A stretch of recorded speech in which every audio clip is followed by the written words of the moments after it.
আসসালামু আলাইকুম। আশা করি আপনারা সবাই ভালো আছেন। লাইভে আমার কথা ঠিকভাবে শোনা যাচ্ছে কিনা কাইন্ডলি জানাবেন।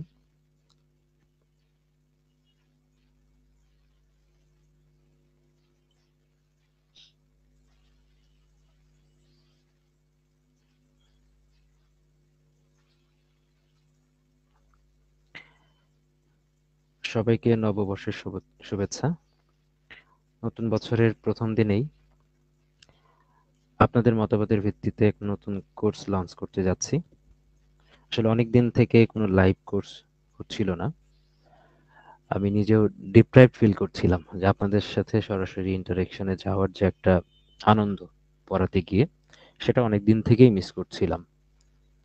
তো এই সুযোগে একটা নতুন বছরে একটা নতুন আমেজ কাজ করছে আমার নিজের ভিতরেও, যে আপনাদের সাথে আবার লাইভ ডিসকাশন হবে, লাইভ সেশন হবে, লাইভ ক্লাস হবে আপনাদের সাথে। এবং সেটা শর্ট সাজেশন নিয়ে আর কি।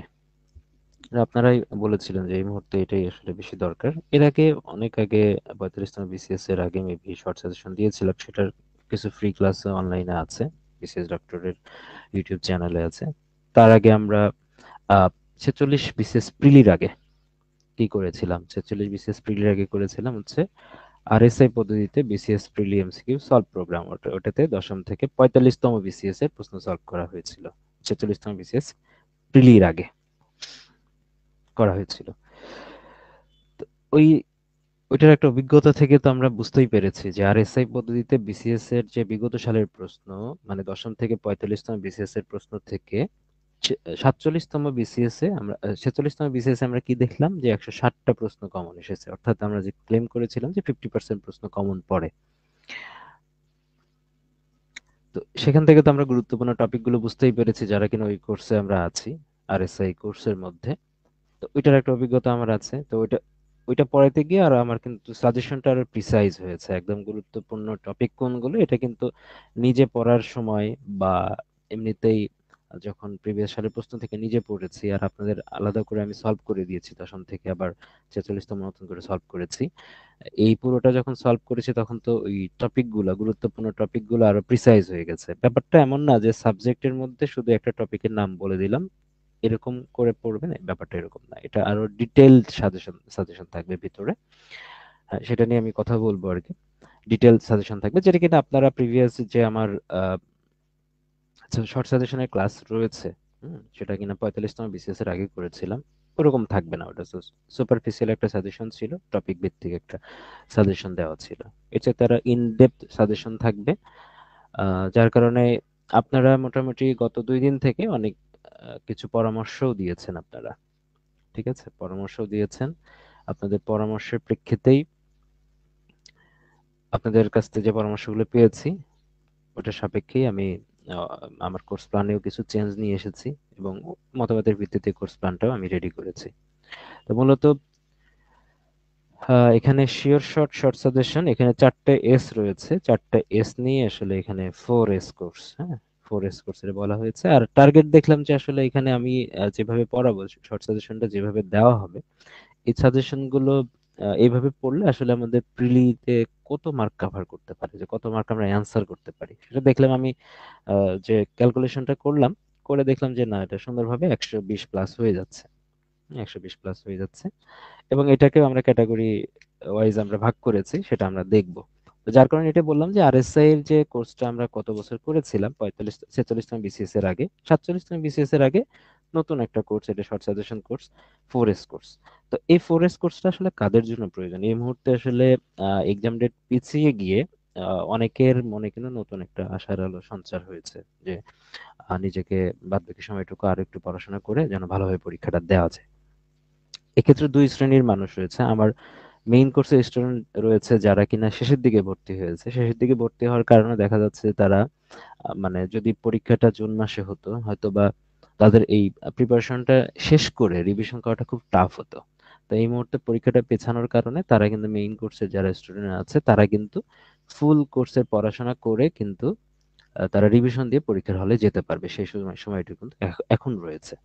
কিন্তু ঘটনা হলো যারা মেইন কোর্সে অ্যাড হয়েছেন তারা তো এখন অ্যাড হননি, তারাও তো বেশ কিছুদিন আগে অ্যাড হয়েছেন, 1-1.5 মাস আগে অ্যাড হয়েছেন তারা। তো যখন তারা অ্যাড হলেন তার মানে তারা কিছুটা হলে এগিয়ে গেছে। এখন নতুন যারা মেইন কোর্সে অ্যাড হবে তাদেরকে ওই রকম বার্ডেন নিয়ে পড়তে হবে, কিন্তু অনেকেই এখন নতুন যারা আছেন নোট টোট করে মেইন কোর্সে অ্যাড নাও হতে পারেন। আবার এমন আছেন অনেকে যারা কিনা আগে মানে পড়াশোনা কমপ্লিট করেছেন, তো এখন করে নতুন করে তাদের তো আর মেইন কোর্সে অ্যাড হওয়ার কোনো দরকার নাই। তার জায়গা থেকে তিনি এটা ফিল করছেন তার এটা দরকার নাই। সেক্ষেত্রে কি একটা প্রপার গাইডলাইন পাইলে, যেটা কিনা আগে হয়তো প্রিভিয়াসলি অনেক পড়াশোনাই করেছেন, দেখা যাচ্ছে ইম্পর্টেন্ট টপিকগুলো তার কাছ থেকে হারিয়ে গেছে। ভালো করে বুঝছেন, ইম্পর্টেন্ট টপিক হয়তো সে বুঝতে পারছে না কোনগুলো সে পড়বে। এটা হচ্ছে প্রথম কথা, যে ইম্পর্টেন্ট টপিক সে বুঝতে পারছে না যে কোনগুলো পড়বে শেষ মুহূর্তে, বা কোনগুলো তাহলে ভালোভাবে ফোকাস করা উচিত, ইন ডেপথ কোনগুলো পড়া উচিত, এইটা। আরেকটা হলো যে যারা কিনা আরএসআই প্রোগ্রামেও ভর্তি হন নাই, যে দশম থেকে 46তম বিসিএস যে প্রোগ্রামটা, এই প্রোগ্রামে ভর্তি হয়ে একদম প্রত্যেকটা প্রশ্নের চুলচেরা বিশ্লেষণ করে প্রস্তুতিও গ্রহণ করেন নাই, বা সামনেও করবেন বলে মনে করছেন না, করলে সবচেয়ে বেস্ট। মানে ওটার বিকল্প, আরএসআই প্রোগ্রামের বিকল্প কোনো কিছু হয় না। আপনার মেইন প্রস্তুতি যত ভালোই থাকুক, আরএসআই এর দখল যদি না থাকে আপনার, বা একবার যদি দখল এসে যায়, আর কোনো বিসিএস প্রিলিতেই আপনি মানে ফেল করবেন না। সেটা তো আমি আগেও বলেছি, এখনো বলছি। কিন্তু দেখা যাচ্ছে যে আপনি মেইন কোর্সে অ্যাড হচ্ছেন না, ইভেন আরএসআই কোর্সে অ্যাড হচ্ছেন না। কারণ আরএসআই কোর্সে অ্যাড হলে কি আপনি গুরুত্বপূর্ণ টপিকগুলো নিজে নিজেই বুঝে যেতেন। তো এক্ষেত্রে যেহেতু আরএসআই এর অভিজ্ঞতা আছে, দশম থেকে 46তম বিসিএস অ্যানালাইসিস করে গুরুত্বপূর্ণ টপিকগুলো আমার মাথায় রয়েছে, কোন জায়গা থেকে প্রশ্ন হয়েছে সে সবকিছুই জানি, ওইটা। আর নিজের তো আমার টানা 7টা বিসিএস প্রিলির অভিজ্ঞতা রয়েছে। তো ওভারঅল যে মেইন কোর্সের মধ্যেও গুরুত্বপূর্ণ টপিক যেগুলো রয়েছে, এগুলো তো মোটামুটি আল্লাহর রহমতে এটা আমার জানাই আছে। এই দুইয়ের সংমিশ্রণে যা দরকার হবে, যে অভিজ্ঞতা রয়েছে এই অভিজ্ঞতার ভিত্তিতে আপনাদের শিওর শর্ট সাজেশন দিব, যেটাতে কিনা আশা টার্গেট করছি 120 প্লাস। ঠিক আছে? তো যার কারণে ওইটার পরে একটা নতুন মাইন্ডফ্লো কোর্স এটা ধরতে পারেন, যে এখান থেকে আরএস এর অভিজ্ঞতা যেটা রয়েছে তার ফল মানে অভিজ্ঞতাও এখানে থাকবে, প্লাস আমার নিজের অভিজ্ঞতাও তো আছে, সব মিলে আমার নিজের অভিজ্ঞতাই আর কি। তো সেটা আপনাদের দেওয়ার চেষ্টা করবো। তার মানে যারা ইম্পর্টেন্ট টপিক গুলো বুঝতে পারছেন না তাদের জন্য এই কোর্স প্রযোজ্য। আর যারা কিনা আরএসআই কোর্স পড়েন নাই, করলে তো নিজেই বুঝতেন যে কোনগুলো ইম্পর্টেন্ট টপিক, বা আরএসআই কোর্স যারা করেছেন এখন এটা সাম আপ করতে চাচ্ছেন যে আসলে সব মিলে আমার কোন টপিক গুলো সবচেয়ে বেশি গুরুত্বপূর্ণ হলো। এমন না যে আরএসআই প্রশ্নের মধ্যে দশম থেকে 46তম বিসিএস প্রিলি প্রশ্ন যা পড়েছেন তার মধ্যে সবই গুরুত্বপূর্ণ, এমন না। তো এটা একটা সাম আপ করা দরকার, যে মনে হচ্ছে যে এই গুরুত্বপূর্ণ টপিক গুলো একবার আমার রিভিশনের মধ্যে দিয়ে যাওয়া উচিত। তো তারাও এখানে ভর্তি হতে পারেন। তাহলে যাদের এই দুইটা করা নাই, জানা নাই, তারা কিনা এই কোর্সে শিওর ভর্তি হতে পারেন। ঠিক আছে? আর শুরুতে আমি বলে দিলাম যে কাদের জন্য এই কোর্সটা প্রয়োজন। হ্যাঁ, কাদের জন্য এই কোর্স প্রয়োজন শুরুতে আমি বলে দিলাম। এখন দেখেন, এই কোর্সের আমি একটা তারিখ ঠিক করেছি, 21 এপ্রিল থেকে শুরু হবে। আজকে 14ই এপ্রিল, পয়লা বৈশাখ।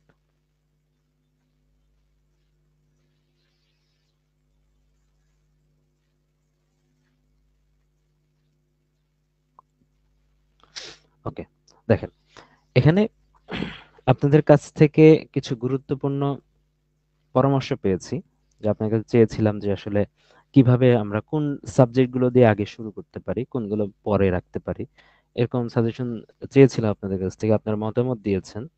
কেউ বলেছেন এইভাবে যে শুরুতে আমরা এখন এমন ভাবে পড়তে যাচ্ছি যে শুরুতে যেন একজন মানে কনফিডেন্সটা আমার বুস্ট আপ হয়, যাতে কম করে আমি বেশি নাম্বার পাই। সেই কনফিডেন্স বুস্ট আপ হয় সেই রিলেটেড কিছু সাবজেক্ট দিয়ে যদি আমরা শুরু করি, তাহলে শুরুতে কনফিডেন্স বেড়ে গেল, তারপরে বাদ বাকিগুলো ধীরে ধীরে আমরা শেষ করতে পারি। তো এই রিলেটেড একজন পরামর্শ দিয়েছেন। আরেকজন পরামর্শ দিয়েছেন তার অভিজ্ঞতা থেকে, সে যেভাবে পড়েছে 46তম বিসিএস প্রিলি, আমার স্টুডেন্ট ছিল সে, 46তম বিসিএস প্রিলি উত্তীর্ণ হয়েছে, সে রিটেনও দিবে। তার অভিজ্ঞতা থেকে বলেছে যেগুলো প্র্যাকটিস নির্ভর সাবজেক্ট, যেরকম ম্যাথ বা ইংলিশ গ্রামার, এগুলো শুরুতে রেখে শুরুতে একটা সাজেশনটা দিয়ে দিল, তারপরে বাদ বাকি সময় ধরে সে ওই বিষয়গুলো ধরে ধরে প্র্যাকটিস করলো আগালো, লং টার্ম প্র্যাকটিস যেন হয়। তো এই দুইটা, আবার অনেকে আমি একটা ডেমো দিয়েছি, জাস্ট আমি অ্যাটেনশন পাওয়ার জন্য ওইটা আপনাদের ডেমো একটা সিরিয়াল দিয়েছি, যাতে কিনা ওইটার বেসিসে আপনারা কিছু পরামর্শ দেন। তো ওই দুইটা পরামর্শ আর আমার অভিজ্ঞতা থেকে আমার মনে হচ্ছে যে টপিকটা এইভাবে সাজানো উচিত, যেটা কিনা দুইজনের পরামর্শ এখানে প্রিভেইল করবে। মানে যে দুইজনের উদাহরণ দিলাম, প্লাস আপনাদের উপকারিতাও এখানে থাকবে সবচেয়ে বেশি। ঠিক আছে, তাহলে দেন কিভাবে সাজিয়েছি। And খেয়াল করেন যে আমি প্রথমে বলেছি যে কম পড়া বেশি নম্বর, এর উদ্দেশ্য হচ্ছে কনফিডেন্স বাড়ানো। এর মধ্যে কিছু সাবজেক্টের টপিক মুখস্থ নির্ভর থাকবে আর কিছু প্র্যাকটিস নির্ভরও রয়েছে এখানে। প্র্যাকটিস নির্ভর, মুখস্থ এবং প্র্যাকটিস নির্ভর দুইটাই রয়েছে। তার মানে এখানে আমাকে যার পরামর্শ ছিল যে কনফিডেন্স বাড়ানোর জন্য যাতে কম পড়ে আমরা বেশি নাম্বার যেগুলো পাবো সেগুলো যেন আগে শুরু করে কনফিডেন্সটা গ্রো করতে পারি, যাতে আমরা কম সময়ের মধ্যে একটা ভালো নাম্বার অ্যাচিভ করতে পারবো বলে মনে হয় এইটা। আর আরেকজন বলেছেন প্র্যাকটিস নির্ভর, যাতে প্র্যাকটিস নির্ভরও কিছু যেন থাকে। তো প্র্যাকটিস নির্ভর উদাহরণ হিসেবে সে শুধু ম্যাথ এবং ইংলিশ গ্রামারের কথা বলেছিল, এখানে আরো কিছু বিষয় আছে, মানসিক দক্ষতাও কিন্তু প্র্যাকটিস নির্ভরের মধ্যে পড়ে। এবং তার পরামর্শ মোতাবেক আবার ম্যাথ এবং ইংলিশ গ্রামারটাও আবার কি সাথে সাথে কনফিডেন্স বাড়ানোর পরপরই এই প্র্যাকটিস নির্ভর বিষয়গুলো রাখা হয়েছে। ঠিক আছে, বললাম যে নৈতিকতা, মূল্যবোধ এবং সুশাসন, এটাতে সবচেয়ে কম পড়া, নাম্বার 10। সবচেয়ে কম পড়ে আর কোন সাবজেক্টের 10 নম্বরের প্রস্তুতি হয় না যতটা নৈতিকতা, মূল্যবোধ এবং সুশাসন। ইভেন আমি যখন সেম মার্ক তৈরি ভূগোলেও কিন্তু নৈতিকতা মূল্যবোধের চেয়ে 5 গুণ পড়া আছে। ভূগোলেও কিন্তু নৈতিকতা, মূল্যবোধ, সুশাসনের চেয়ে কিন্তু 5 গুণ বেশি পড়া আছে। মানে কম পড়ে আমরা এর আগে, আমার নিজের অভিজ্ঞতা থেকে বলি আপনাদের, যে পড়িয়েছি 45 এবং 46তম বিসিএস আমরা দেখেছি যে 45তম বিসিএস মেবি এখানে কিন্তু মানে একদম হিউজ, মানে 8টা প্রশ্ন কমন ছিল, তারপর 9টা প্রশ্ন, 10-এর মধ্যে 9টা, তারপরে এটা মানে 60টা প্রশ্ন কমন ছিল নৈতিকতা মূল্যবোধের পরে 46তম বিসিএস।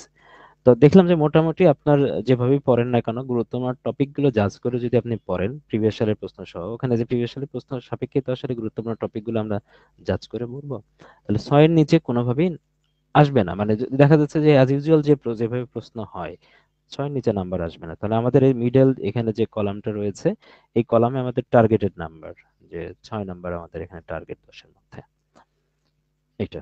তাহলে এটাতে আপনি কনফিডেন্সটা বেশি পাবেন। তারপরে দেখেন কম্পিউটার এবং তথ্য প্রযুক্তি, কেউ কেউ বলেছে যে না, সাধারণ বিজ্ঞান এবং কম্পিউটার তথ্য প্রযুক্তি সবার শেষে রাখতে। কিন্তু সাধারণ বিজ্ঞান এবং কম্পিউটার তথ্য প্রযুক্তি আমরা দুইটা একই ক্যাটাগরি বা একই পাল্লায় মাপতে আমি রাজি না।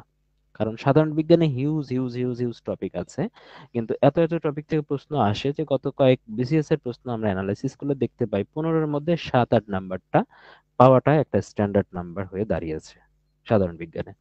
কিন্তু কম্পিউটার এবং তথ্য প্রযুক্তি 15-এর মধ্যে 10 থেকে 12 নম্বর স্ট্যান্ডার্ড নাম্বার, এখানে এই নাম্বারটা পাওয়া যাচ্ছে।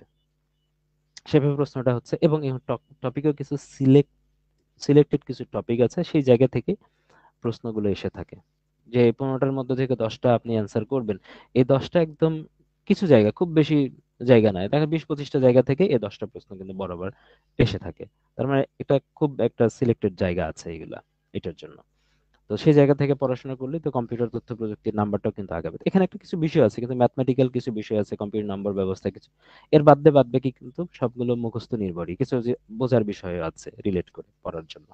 তার মানে এখানে মুখস্থ নির্ভর এবং প্র্যাকটিস নির্ভর দুইটাই বলতে পারেন। হ্যাঁ, বোঝার বিষয় কিন্তু এখানে আছে। তো অনেক আছে যে কম্পিউটার তথ্য প্রযুক্তির কিছু বিষয় হয়তো অনেকে মনে করবে যেটা মানে কঠিনই, শেষের দিকে রাখি। কেন আমি শেষের দিকে রাখিনি, কারণ এখানে আপনি কম পড়াশোনা করে একটা বেশি নাম্বার অ্যাকোয়ার করতে পারবেন, 15 নম্বর। ঠিক আছে, কম পড়াশোনা করে কিন্তু একটা 15 নম্বরের জন্য কিন্তু এখানে অন্য সাবজেক্টের 15 নম্বর যদি ধরি, ম্যাথের 15 নম্বর যদি ধরি, তার চাইতে অনেক অনেক অনেক কম পড়া লাগবে এখানে, অনেক অনেক কম। তো কম পড়ে একটা বেশি নাম্বার, তাহলে এটা আমরা সেকেন্ডে রেখেছি। তো এখানে কিন্তু আমি ক্লাসের তারিখটা বলেছি যে 21 এপ্রিল এবং 23 এপ্রিল, সপ্তাহের মাঝখানের সময়টাতে। আমি যেহেতু এখন ট্রেনিং এ আছি, তো বৃহস্পতি, শুক্র, শনি অবভিয়াসলি এই 3টা টাইমে আমি ক্লাস নিতে পারবো না, কারণ এখানে যাতায়াতের মধ্যে থাকবো। আর বাদ বাকি সময়, যে সময়টুকু আমি ট্রেনিং এর মাঝখানে যে সময়টুকু পাবো সপ্তাহের মাঝখানে, সেই 2 দিন নেওয়ার ট্রাই করব আমি এটা। আর সেভাবে আমি প্রত্যেকটা সপ্তাহে তারিখটা দিয়েছি, তবে তারিখটা চেঞ্জ হইতে পারে। ট্রেনিং জনিত কোনো ব্যস্ততা, কোনো প্রোগ্রাম যদি হয়, ব্যক্তিগত লাইফের কোনো প্রোগ্রাম যদি থাকতে পারে, তো এই সবকিছু মিলে শিডিউলে কিছুটা চেঞ্জ আসতে পারে, সেটা আলাদা বিষয়। তবে আমি এইভাবে প্ল্যানটা সাজিয়েছি, এইভাবে আগাবে, মানে প্রত্যেক সপ্তাহে এর 2টা ক্লাস থাকবে আর কি। ঠিক আছে, ইনশাল্লাহ। আর এটা করে দেখা যাচ্ছে যে পরবর্তী সপ্তাহে যখন আমরা যাচ্ছি, যে একটা সপ্তাহে 2টা ক্লাস আমি করলাম 21 এপ্রিল এবং 23 এপ্রিলে, শুরুতে আসলে পরীক্ষা নেওয়ার প্ল্যানটা ওইভাবে ছিল না, মানে অ্যাজ ইউজুয়াল যেটা প্ল্যান থাকে, যে শুরুতে দেখা যাচ্ছে যে আপনাদের শর্ট সাজেশন দিব। আমি দেখলাম যে যদি আমি সাজেশনটা দিয়ে দিই, আমার যে বিষয়টা, আমি এর আগেও আমি মেইন কোর্সের বা সব কোর্সে আমি যে প্রায়োরিটি দিই এক্সামের উপরে, কারণ এক্সাম না দিলে পড়া হয় না, সরি, পড়া হয় না। তো দেখলাম যে যদি সাজেশনটা দিয়ে এটা আমি ছেড়ে দিই তাহলে এটা দায়বদ্ধতা আপনাদের থাকে না, মানে যে পড়াটা আপনি শেষ করবেন ওই টপিক রিলেটেড পড়াশোনা একটা নির্দিষ্ট সময়ের মধ্যে শেষ করতে হবে, এই দায়বদ্ধতা আপনাদের থাকবে না যদি আমি পরীক্ষার ব্যবস্থা না করি। তখন মনে হলো যে এই 21 এবং 23 এপ্রিলে এই দুইটা পড়লেন, নৈতিকতা মূল্যবোধ এবং সুশাসন এবং কম্পিউটার এবং তথ্য প্রযুক্তি, এই পড়া হয়ে গেল। তারপরে যখন আমরা পরের ক্লাসে যাব, হ্যাঁ, তো তার ওই ক্লাসে যাওয়ার আগে এই দুইটার উপরে এক্সাম হবে। তার মানে এই সপ্তাহের মধ্যে পুরো এক সপ্তাহ সময় মাঝখানে যতটুকু পাবেন এই এক সপ্তাহ সময়ের মধ্যে আপনি পুরো পড়াটা পড়ে ফেলবেন। ঠিক আছে, তাহলে ওই বিষয়টা থাকলে ঠিক আছে, তাহলে ওই টার্গেট থাকে আপনি এটা করতে পারেন। পরে আবার কি দেখা গেলো এই কোর্সটা কিন্তু অনেকেই শেষ হবে, পরে কিন্তু আবার রিভিশনও করতে পারবেন যদি দেখা যাচ্ছে এই রিলেটেড এই লিমিটেড টাইমের মধ্যে আপনার পড়া শেষ হচ্ছে না, তাহলে এই কোর্সের শেষেও কিন্তু আবার সময় থাকবে অনেক, তখনও কিন্তু পড়তে পারবেন। আচ্ছা, তারপরে ইংলিশ লিটারেচারের মধ্যেও কিন্তু আমরা দেখেছি যে 15 নম্বরের মধ্যে এটাও মানে 10 নম্বর কিন্তু ইজিলি পাওয়া যায়। ঠিক আছে, খুব বেশি আমরা এর আগের প্রশ্ন দেখেছি যে 14 নম্বর ইজিলি পাওয়া গেল আগের প্রশ্নেই। ঠিক আছে, তো দেখে মানে এরকম প্রশ্ন কিন্তু ইজিলি পাওয়া যায় এগুলা, যদি প্রশ্ন সহজ হয়। সহজ বলতে আমি দেখেছি যে যেগুলো কঠিন হয়, যদি কঠিন খুব বেশি হয় তাহলে ওই 4-5টা প্রশ্ন কঠিন হলে 10 নম্বর পাওয়া যায়। এবং ওই 4-5টা কঠিন হলে দেখা যাচ্ছে ওই ওই জিনিসগুলো কেউই আনসার করতে পারে না, অর্থাৎ মেইন কোর্সের যে পড়াশোনা থাকে সেখান থেকেও কিন্তু মানে কমন পড়ে না, কারণ ওগুলো এতটা ডিপ থেকেই প্রশ্ন করে। তার মানে আমাদের যে সেগুলোই পড়তে হবে প্রিভিয়াস ইয়ারের প্রশ্ন এবং ইম্পর্টেন্ট টপিক ধরে পড়তে হবে, যে যেগুলো জেনারেলি যে ধরনের প্রশ্ন হয় এইভাবে প্রশ্ন হলে যেন আমরা 10 নম্বর এখানে ক্যারি করতে পারি। 15-এর মধ্যে 10, তো এখানে টার্গেটও এরকম আমাদের থাকবে। মানসিক দক্ষতা আমাদের টার্গেট হলো 10, এটা বেশি হইতে পারে আপনি যদি ভালো পারেন, এটা নাম্বার এমনিই বাড়বে, কারণ এটা আমি বুঝতে পারছি না যে কোন টপিক থেকে আসবে। যদি সহজ সহজ টপিক বা কমন টপিক যেগুলো আসে ক্লিক যদি করে তাহলে নাম্বার আরো বাড়বে, কমবে না। আমরা সব মিলে এখানে কিন্তু আমাদের 55 নম্বরের মধ্যে আমাদের এখানে কিন্তু টোটাল এখানে নাম্বার কত, 45, 10, 55 নম্বরের মধ্যে এখানে আমাদের নাম্বার হলো 36। টার্গেটেড নাম্বার কিন্তু 36, কম বেশি হতে পারে কোন একটা সাবজেক্টের নাম্বার এদিক ওদিক, কিন্তু 36-এর নিচে আসবে না আশা করি। ঠিক আছে, তাহলে এই দুইটা মিলেও আবার পরীক্ষা হবে একসাথে, হ্যাঁ, দুইটা মিলে আবার পরীক্ষা হবে, মানে এক সপ্তাহে দুইটা ক্লাস হবে, পরের সপ্তাহে ক্লাসের আগে ওই দুইটা সাবজেক্টের এক্সাম হবে। তাহলে কি বললাম, একটা সপ্তাহে দুইটা ক্লাস হবে, পরের সপ্তাহে ক্লাসের আগে ওই দুইটা সাবজেক্টের এক্সাম হবে, তো এটা এক্সাম দিবেন। তাহলে শুরুতে আপনার 55 নম্বরের 200 নম্বরের মধ্যে 55 নম্বরের প্রস্তুতি আপনার কমপ্লিট হয়ে গেল। এখানে নাম্বার 36 আপনি গেইন করলেন, তাহলে আপনার মধ্যে কনফিডেন্স হয়ে গেল, কম পড়ে বেশি নাম্বার, এখানে কিন্তু অনেক কম আছে। আমি যদি এত রেশিও করি, রেশিও করলে হয়তো বা মানে তুলনা করলে হয়তো ইংলিশ লিটারেচারের পড়াটা এই চারটার মধ্যে একটু তুলনামূলক বেশি হইতে পারে। মানসিক দক্ষতা আমি বলবো না যে এটা শুধু মানসিক দক্ষতার পড়া, এর মধ্যে ম্যাথের পড়া আছে, বাংলার পড়া আছে, ইংলিশের পড়া আছে, ঠিক কিছু নিজস্ব বুদ্ধিভিত্তিক বিষয় আছে। তো সুতরাং মানসিক দক্ষতাকে একটা মানে সিলেবাসের মধ্যে আমরা আবদ্ধ করতে পারবো না, কিন্তু বাদ বাকিগুলো কিন্তু সিলেবাসের মধ্যে আবদ্ধ করা যাবে। তো এখানে কিন্তু কম পড়া আছে। তারপরে মাঝারি পড়া, যে এদের মতো কম না, আবার ওই বাংলা সাহিত্য বা শেষে যেটা আছে বেশি পড়া ওদের মতো না। এখানে যেহেতু এগুলো নিয়ম ভিত্তিক, রুলস ভিত্তিক, যেহেতু এগুলো প্র্যাকটিস নির্ভর বলা আছে, আবার এখানে কি রুলস নির্ভর বলতে হবে। ঠিক আছে, যে রুলস গুলো আছে এখানে, ম্যাথের রুলস থাকবে, ইংলিশ ল্যাঙ্গুয়েজের মধ্যে রুলস আছে, বাংলা ব্যাকরণের মধ্যে রুলস আছে, রুলস থাকবে প্র্যাকটিস নির্ভর। এটা একটা যাতে আপনারা, আমি একজন পরামর্শ দিয়েছিল যাতে ম্যাথ এবং ইংলিশ ল্যাঙ্গুয়েজটা শুরুতে থাকে, বাদ বাকি সময় ওই সাজেশনের প্রেক্ষিতে বাদ বাকি সময় পরীক্ষার আগ পর্যন্ত যেন ওইটা প্র্যাকটিসে রাখতে পারে, ডে টু ডে যেন প্র্যাকটিসের মধ্যে রাখতে পারে। তো কেউ যদি এটা রাখে তাহলে এটাও সার্ভ হলো, ফুলফিল হলো, কারণ 30 এপ্রিল পর্যন্ত বা 4 মে পর্যন্ত এটা পড়লেন, শুরুতেই একটা কনফিডেন্স বুস্ট আপ হলো, তারপরে আপনি প্র্যাকটিস নির্ভর যে পড়াটা সেই সাজেশনটা ক্লাস নিলাম, আপনারা সেটাও কন্টিনিউ করতে থাকলেন এইভাবে। তো গাণিতিক যুক্তির 15 মার্ক, এখানেও কিন্তু এমন গাণিতিক যুক্তির 15 মার্কই যদি আপনি টার্গেট করতে চান বা যদি 13 মার্কও টার্গেট করতে চান সেটা আপনার জন্য টাফ হবে, কঠিন হবে। কিন্তু 8-9 নাম্বারটা টার্গেট করা কঠিন না। মোটামুটি যারা ম্যাথের উপরে এভারেজ দক্ষতা আছে তারা কিন্তু এই 8-9 নাম্বার কিন্তু টার্গেট করতে পারে ইজিলি। কিন্তু এই 15 নাম্বার বাদ দেন, 15 নাম্বার অনেকেই পাবে, ওটা বাদ, ওই সব বাদ। কিন্তু যারা আপনি অ্যাভারেজ লেভেলের স্টুডেন্ট যদি থাকেন, এই অ্যাভারেজ লেভেলের স্টুডেন্ট থেকে যদি আপনি 13 টার্গেট করতে যান অনেক সময়, যে 15-এর মধ্যে আপনি 13 টার্গেট করছেন, তাহলে সেটাই আপনার জন্য কঠিন হয়ে যাবে। ওই 13 অ্যাচিভ করার জন্য আপনাকে অনেক বেশি পরিশ্রম করতে হবে এখানে। আর যে গুরুত্বপূর্ণ টপিক গুলো আছে যদি ওই টার্গেটে আপনি নেন, যে 8-9 নম্বর টার্গেট আপনার যদি থাকে, তাহলে আশা করা যায় যে এটা আপনি গুরুত্বপূর্ণ টপিক গুলো ধরে যদি আপনি প্র্যাকটিসে রাখেন, তাহলে এই নাম্বারটা ইজিলি অ্যাচিভ করতে পারবেন। আবার এই গাণিতিক যুক্তির পড়াটাও, যেটা যদি এটা গাণিতিক যুক্তিতে কাজে নাও লাগে, তাহলে সেটা আবার মানসিক দক্ষতার মধ্যে কাজে লাগতে পারে। আবার মানসিক দক্ষতার কিছু পরামর্শ বা ক্লাস, সেটা আবার গাণিতিক যুক্তির মধ্যেও কাজে লাগতে পারে, ভাইস ভার্সা হতে পারে। তাহলে এটা 5 মে। তারপর ইংলিশ ল্যাঙ্গুয়েজের মধ্যে দেখেন, এখানে কিন্তু আমি মার্ক ধরেছি 50%। যে 20-এর মধ্যে অন্য কোনো ক্ষেত্রে কিন্তু আমি 50% নাম্বার ধরি নাই। একদম যে একদম এটা কিন্তু কাছাকাছি 50% ধরেছি। নাম্বার বাড়তেও পারে, কিন্তু কমার সম্ভাবনা কেন কম, মানে নাই, মানে এখানে আমি ধরেছি ল্যাঙ্গুয়েজের মধ্যে, কারণ আমাদের জানি ল্যাঙ্গুয়েজের মধ্যে কিছু পার্ট আছে, যেটা সিনোনিম, অ্যান্টোনিম, মুখস্থ ভিত্তিক যে পার্ট গুলো রয়েছে। এখানে যদি আমি প্র্যাকটিস নাম্বার লিখেছি, কিন্তু এখানে তো ভোকাবুলারি রিলেটেড পড়াশোনাও আছে। ধরেন আমি শুরুতে যদি পার্টস অফ স্পিচ বাদ দেই, ওখানে যে রুলস গুলো আছে, সেন্টেন্স অ্যান্ড কারেকশনের মধ্যে যে রুলস গুলো আছে, ভয়েস নারেশন বা বাদ বাকি যে যা যা আছে, right forms of verb, subject verb agreement, এগুলো যদি আপনি বাদ দেন, এই রুলস এর বিষয়গুলো বাদ দিলেও কিন্তু কিছু মুখস্থ ভিত্তিক পড়াশোনা আছে। ফ্রেজ এন্ড ইডিয়মস থেকে প্রশ্ন হয়, মুখস্থ ভিত্তিক পড়াশোনা। গ্রুপ ভার্ব থেকে হইতে পারে, এটা মুখস্থ করতে হয়, প্র্যাকটিস আছে, মুখস্থ করতে হয়। দেন আপনার সিনোনিম, অ্যান্টোনিম আছে, স্পেলিং আছে। এই পার্টটা, ভোকাবুলারি পার্টটুকু আপনাকে এইভাবে রাখতে হবে আলাদা করে। দেখা যাচ্ছে ভোকাবুলারি পার্টের মধ্যে অনেকেই ওই জায়গাটুকুতে প্রেশার নাও নিতে পারে, কিন্তু তারপরে ওইটার জন্য শর্ট সাজেশন থাকবে কিন্তু, যে সিনোনিম পার্টে বা অ্যান্টোনিম পার্টে কোনগুলোই জাস্ট সেগুলো পড়বেন। ওই জায়গাগুলো থেকে যদি প্রশ্ন আসে তো অ্যান্সার করবেন, না হলে এটা বাদ। আপনি একটা সিনোনিম, অ্যান্টোনিম বা ভোকাবুলারি পার্টের উপরে যদি টানা আপনি 10 দিন সময় দিলেন, 10 দিন সময় দিয়ে 4-এর মধ্যে 3 পাইলেন। আর আপনার যদি মনে হয় যে না, ওই পার্টে আপনি একদিন সময় দিবেন বা দিয়ে যদি আপনি ওখানে 2 পান, এনাফ। যদি প্রশ্ন কমন আসে 2 পান, এনাফ। আর যদি দেখা গেলো 4টা প্রশ্ন এমন কঠিন আসলো, সবচেয়ে ভালো প্রস্তুতি যারা নিছে তারা 2 পাইলো, আর আপনি আমি যেগুলো দিয়েছি ওখান থেকে একটাও কমন পাইলেন না, তার মানে তাদের থেকে 2 নম্বর কম থাকলেন জাস্ট। সবচেয়ে ভালো প্রস্তুতি নেওয়ার জন্য তাকে তো 8-10 দিন পরিশ্রম করতে হয়েছে ওই পার্টের দিকে, বা শুরু থেকে সে ইংরেজি ভালো পারে। মানে এমন কঠিন প্রশ্ন করেছে, আমি ধরলাম যে এমন কঠিন প্রশ্ন করেছে ভোকাবুলারি পার্টে, 95% স্টুডেন্ট অ্যান্সার করতে পারে নাই। তো ওইটা আপনার না পারলেও চলবে।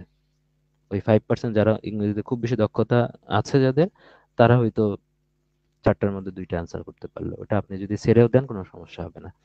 যেখানে রুলস রয়েছে, প্র্যাকটিস নির্ভর যেগুলো রয়েছে, আপনাকে যেহেতু এই সাবজেক্টের পড়াশোনাটা আগেই, তার রুলস গুলো আমি আলাদা করে দিলাম, কোন কোন রুলস এর দিকে আপনারা ফোকাস করবেন ওই বিষয়গুলো আছে। তারপর ভোকাবুলারি পার্টের মধ্যে জাস্ট কোনগুলো পড়বেন, ওগুলো থেকে প্রশ্ন কমন আসলে অ্যান্সার করবেন, না হলে করবেন না। তো এই বিষয়গুলো যদি সিলেক্ট করে দিই, তাহলে পড়াশোনাটা সিলেক্টেড হয়ে গেল, রুলস গুলোও সিলেক্টেড হয়ে গেল। ওই রুলস রিলেটেড প্রশ্নগুলো আপনারা প্র্যাকটিস করবেন বেশি বেশি। তাহলে আপনি রুলস যদি পড়ে ফেলেন, প্র্যাকটিস যদি না করেন, ধরেন একটা রুলসের বিপরীতে একটা প্র্যাকটিস করলেন, আপনার এটা থাকবে না। আমি রুলস দেখাই দিলাম বা রুলস গুলো আপনাকে বলে দিলাম, এই রুলস গুলো পড়বেন, ওই রুলসের বিপরীতে আপনার গাইড থেকে হোক বা যে কোনো বই থেকে হোক, যদি 8-10টা প্রশ্ন প্র্যাকটিস করেন, তাহলে ওই রুলসটা সাস্টেইন করবে। ঠিক আছে, আবার ওইভাবে রুলস গুলো রিভিশন করতে থাকলেন। তাহলে এখানে কিন্তু আমি ওই পার্ট গুলো বাদ দিয়ে, রিস্কি পার্ট গুলো বাদ দিয়ে কিন্তু আমি 20-এর মধ্যে এই জন্য 10 ধরেছি টার্গেটেড নাম্বার। 7 মে হবে, এই অবভিয়াসলি এই দুইটা মিলে একসাথে একদিন পরীক্ষা হবে। ঠিক আছে, এমন না যে পরীক্ষাটা ওই একদিনে দিতে পারবেন, এমন না। এই পরীক্ষাটা পরীক্ষা যেগুলো হবে, এইটা কিন্তু 47তম বিসিএস প্রিলি হওয়া পর্যন্ত, যদি 8 আগস্ট পরীক্ষা হয়, এই 8 আগস্ট পর্যন্ত কিন্তু পরীক্ষা দেওয়ার সুযোগ থাকবে, সুতরাং আপনার কাছে ফ্লেক্সিবিলিটি আছে। তো পরীক্ষাটা ওই সময়টাতে রান করে দেওয়ার ট্রাই করবো। তো পরীক্ষাটা আপনি পড়াশোনা শেষ করে পরীক্ষাটা দিতে পারবেন, এই সুযোগটা আছে। দেন আবার বাংলা ব্যাকরণের মধ্যে যদি আসি, এটা মাঝারি মানের পড়া আছে, প্র্যাকটিস নির্ভর আছে। এখানেও কিছু রুলস আছে, এমন না যে ইংলিশ ল্যাঙ্গুয়েজের মতো অনেক বেশি রুলস আছে। এখানে রুলস আছে, তবে এটার মতো অনেক বেশি রুলস নাই। মানে রুলস আছে, অনেক বেশি রুলস আছে, কিন্তু দেখা যাচ্ছে যে ইংলিশ ল্যাঙ্গুয়েজের মতো এত ফ্লেক্সিবল না যে আহ, 10টা বা 50টা রুলস পড়ে আপনার অনেক অনেক প্রশ্ন অ্যান্সার করতে পারবেন। এখানে দেখা যাচ্ছে বাংলা ব্যাকরণের ক্ষেত্রে প্রত্যেকটা আহ, অধ্যায়ের আলাদা, মানে অধ্যায়ের মানে আন্ডারে অনেক অনেক রুলস আছে। এখানে যদি আপনি ধ্বনির পরিবর্তনের মধ্যেই বলেন, ধ্বনির পরিবর্তনের মধ্যে গুরুত্বপূর্ণ কিন্তু 8-10টা রুলস কিন্তু আছে। প্রত্যেকটাই কিন্তু পড়তে হয়, উদাহরণ সহ পড়তে হয়, এবং ওখান থেকে কিন্তু প্রশ্ন আসে। তো এই বিষয়গুলো আছে এখানে, মুখস্থ ভিত্তিকও কিছু বিষয় আছে। আমরা জানি বাংলা ভাষার মধ্যে এখানে সমার্থক শব্দ আছে, বিপরীত শব্দ আছে, এক কথায় প্রকাশ আছে, বাগধারা আছে, এগুলো থেকে প্রশ্ন কিন্তু হয়। তো এগুলো থেকে প্রশ্ন হইলেও মোটামুটি এগুলো থেকে কিন্তু কমন পাওয়া যায়, এক কথায় প্রকাশ, বাগধারা, এগুলো থেকে কিন্তু কমন আসে। তো এই জন্য এখানে 15-র মধ্যে 9 নম্বর এটা অ্যাকোয়ার করা যায়।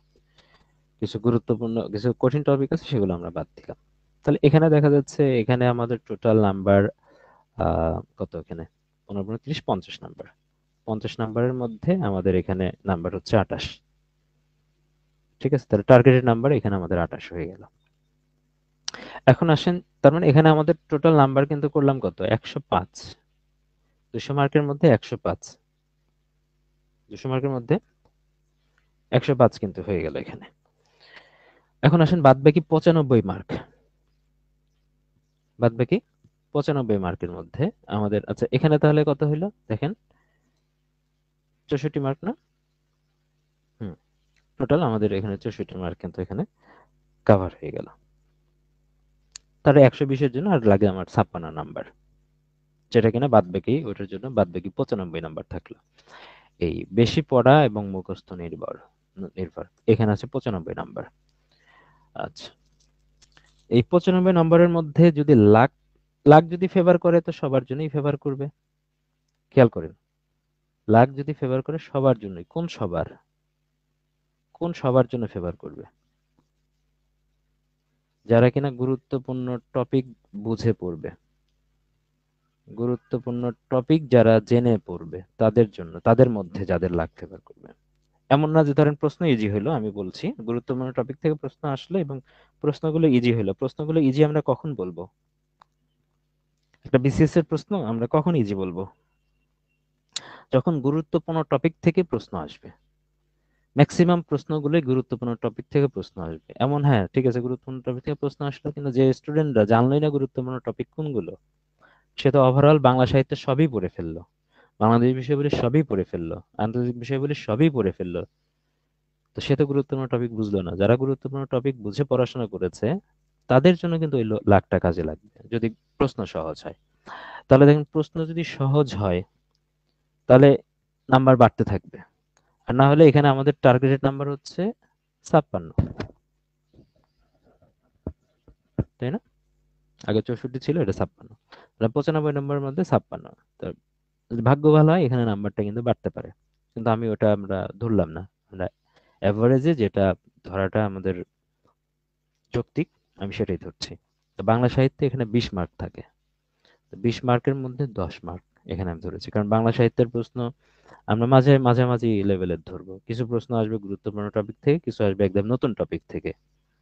গুরুত্বপূর্ণ টপিক থেকে আসলেও যে সব প্রশ্ন পারবেন এমনও না, আবার কঠিন টপিক থেকে বা অগুরুত্বপূর্ণ টপিক থেকে আসলেও যে সব প্রশ্ন ভুল করবেন বা পারবেন না এমনও না।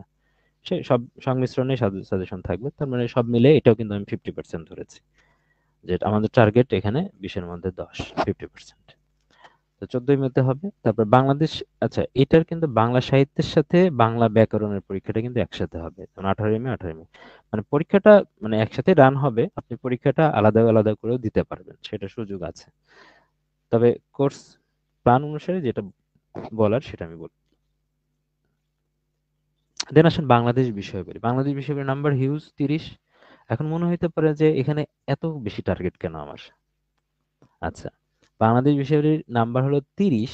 আপনি যদি মানে আপনাকে যদি মেইন কোর্সে যেভাবে পড়িয়েছি, আবার মেইন কোর্সের স্টুডেন্টের জন্য কিন্তু আমি রিসেন্ট জিকেও পড়াবো পরীক্ষার, যেহেতু রিসেন্ট জিকেটা হয়তো শুরু করতাম এই মাসের শেষের দিকে, কিন্তু পরীক্ষা পিছিয়ে যাওয়ার কারণে ওটা আরেকটু পিছিয়ে দিতে হচ্ছে, কারণ আমাকে সর্বশেষ তথ্যের আপডেট নিয়েই আপনাদের পড়াইতে হবে। এই জন্য যদি পরীক্ষাটা যদি আগে হইতো তাহলে হয়তো বা আরো আগে শুরু করতাম। তার মানে ওখানে কিন্তু রিসেন্ট জিকেটটা আছে, রিসেন্ট জিকেট কিন্তু দুই জায়গায় থাকবে, বাংলাদেশ বিষয় বলে আন্তর্জাতিক বিষয় বলে দুই জায়গায় থাকবে। তো সব মিলে কিন্তু তখন কিন্তু আমার টার্গেট হইতো 26 থেকে 27, 26-27 নাম্বার কিন্তু আমার টার্গেট হইতো, এবং এটা পাওয়া পাওয়া যায় কিন্তু।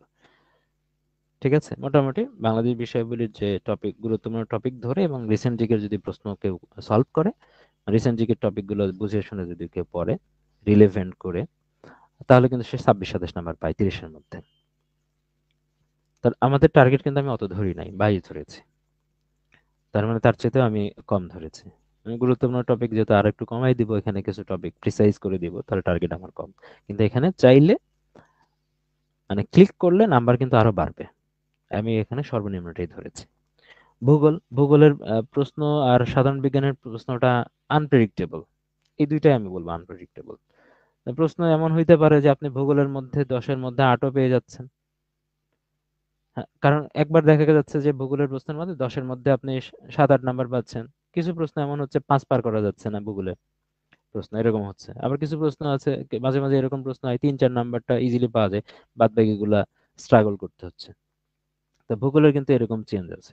তো আমি সব মিলাই ভূগোলের মধ্যে যেটা কিছু বিষয় আছে বাংলাদেশ বিষয় বলে কি আছে রিলেট করে বাংলাদেশের ভৌগোলিক পরিচিতি থেকে যদি ধরি, ওখানে থাকে, ওখান থেকে কিছু রিলেট করে। কিছু আছে ভূগোলের যে বেসিক কিছু প্রশ্ন থেকে রিলেট করে, যেটা পৃথিবীর গঠন থেকে প্রশ্নগুলো আসে, প্রাকৃতিক দুর্যোগ থেকে প্রশ্ন যেগুলো আসে। তো এই টপিকগুলো যদি আমরা রিলেট করি, তাহলে আশা করা যায় যে এই টপিকগুলো রিলেট করে পড়লে প্রশ্ন যদি দেখা যাচ্ছে যে অন্তত পক্ষে 10টার মধ্যে 5টা কমন টপিক বা ইজি টপিক থেকে বা এই গুরুত্বপূর্ণ টপিক থেকে প্রশ্ন অবশ্যই আমরা কমন পাবো। সেই দৃষ্টিকোণ থেকে 5টা ধরেছি।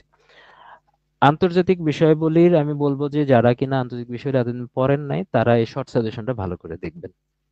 তারা যদি না পড়ে থাকেন বেসিক পড়া, তাহলে বেসিক পড়াটা আপাতত পড়া বাদই দেন।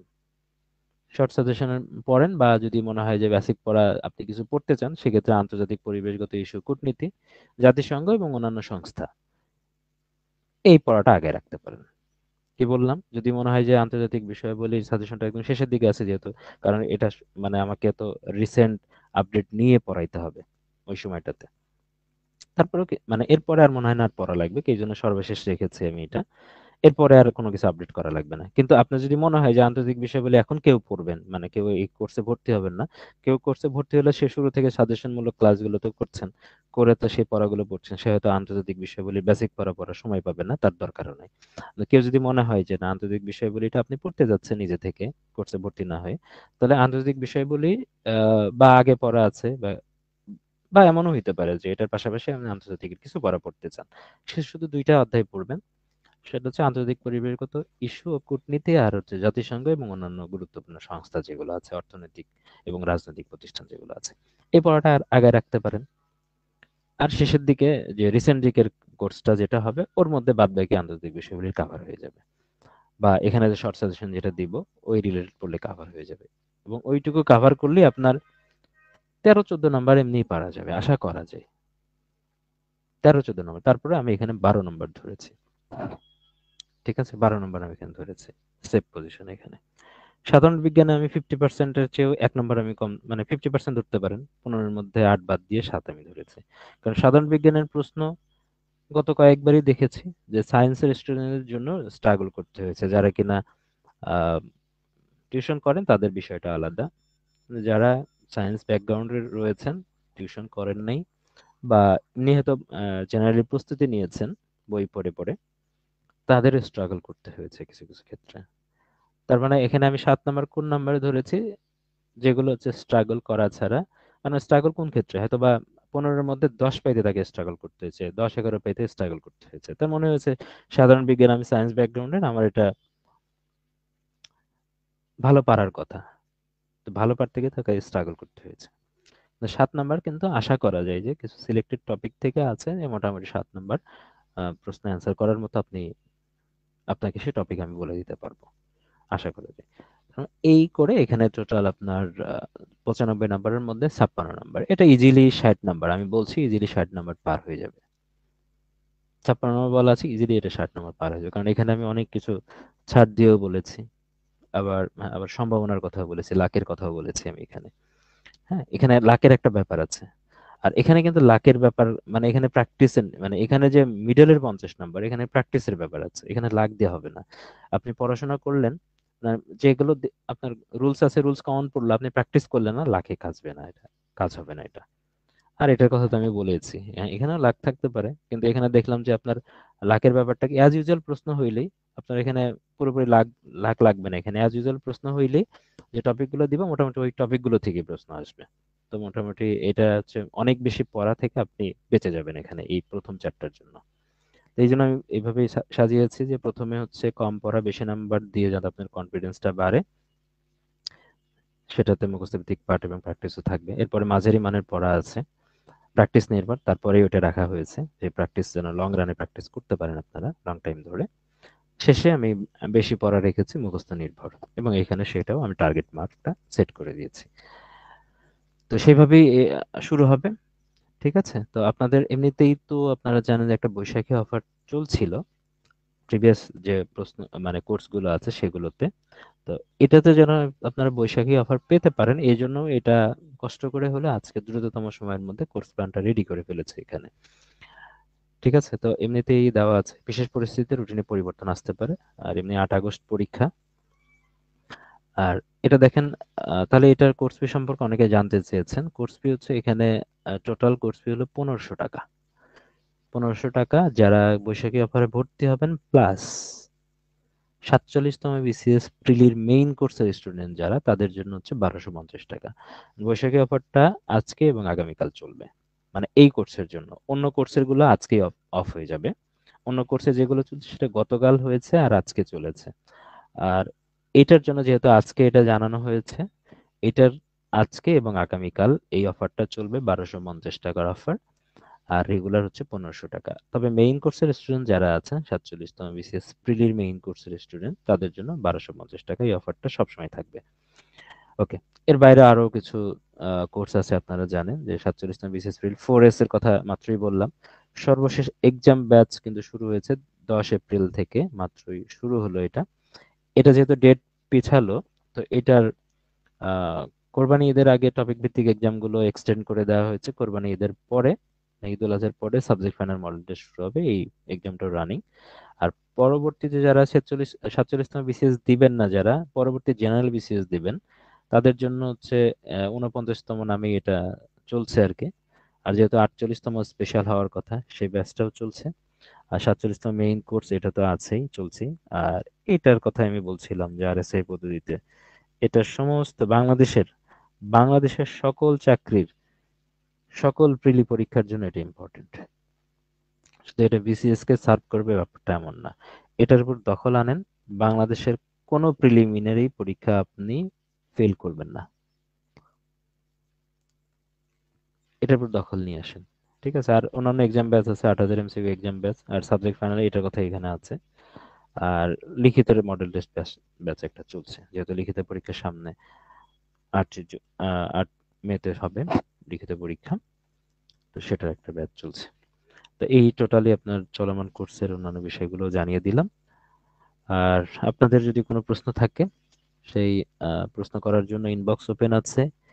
এই এই পোস্ট অথবা লাইভের কমেন্ট সেকশন আছে, সেটাতেও আপনারা প্রশ্ন করতে পারেন। আর ইনস্ট্যান্ট যদি কোনো প্রশ্ন থাকে সেটাও আপনারা আমাকে জানাইতে পারেন, যারা কোর্সের স্টুডেন্ট যারা